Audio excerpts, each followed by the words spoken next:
Bonjour tout le monde, bienvenue à cette capsule de présentation de Smart Notebook.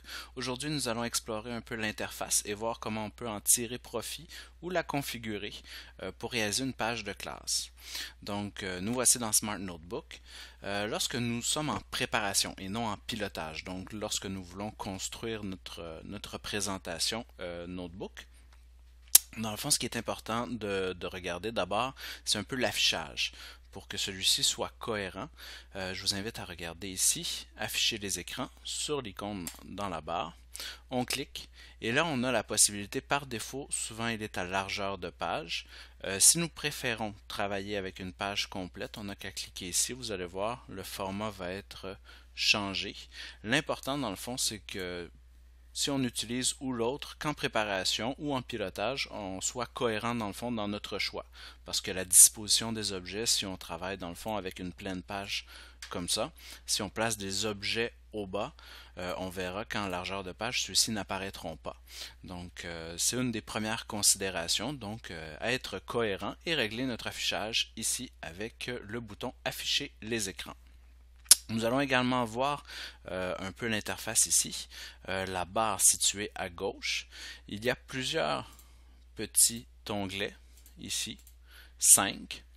Celui auquel on va se rapporter souvent, dans le fond, c'est le premier qui nous permet d'afficher les différentes diapositives.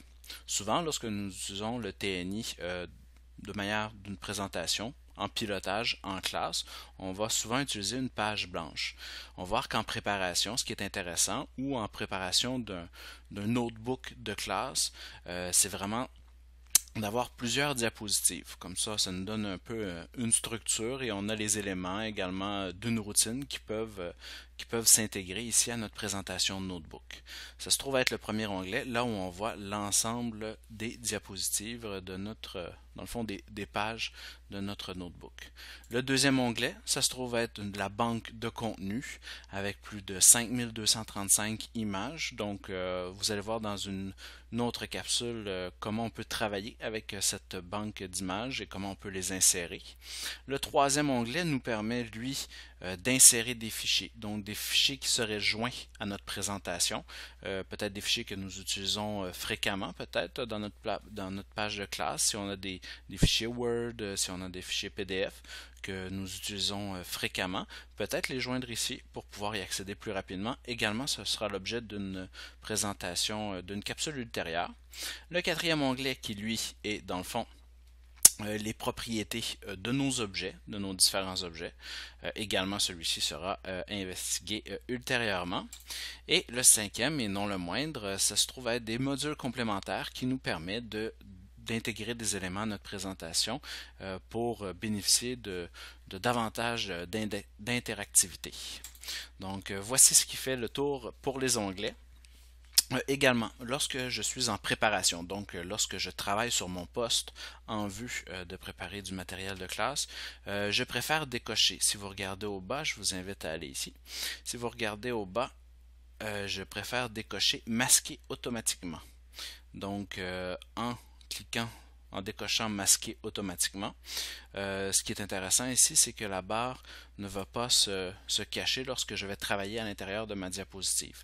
Si celui-ci est coché, donc ça je vous conseille peut-être en pilotage lorsque vous êtes en classe, quand vous cliquez à l'intérieur de votre diapositive, vous voyez la barre de gauche disparaît et ne va réapparaître que lorsqu'on clique sur les onglets. Donc si je clique sur diapositive, et voilà, ma barre réapparaît.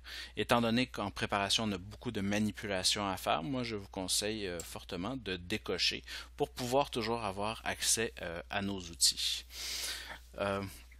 Également, la dernière petite fonctionnalité pour cette capsule de présentation de configuration dans l'interface en vue d'un matériel de préparation, c'est la création des diapositives. Donc vous avez ici, vous voyez, vous pouvez ajouter une page si vous cliquez sur la feuille avec un plus. Vous pouvez en faire de même, dans le fond, en bas ici, si vous cliquez sur le petit icône.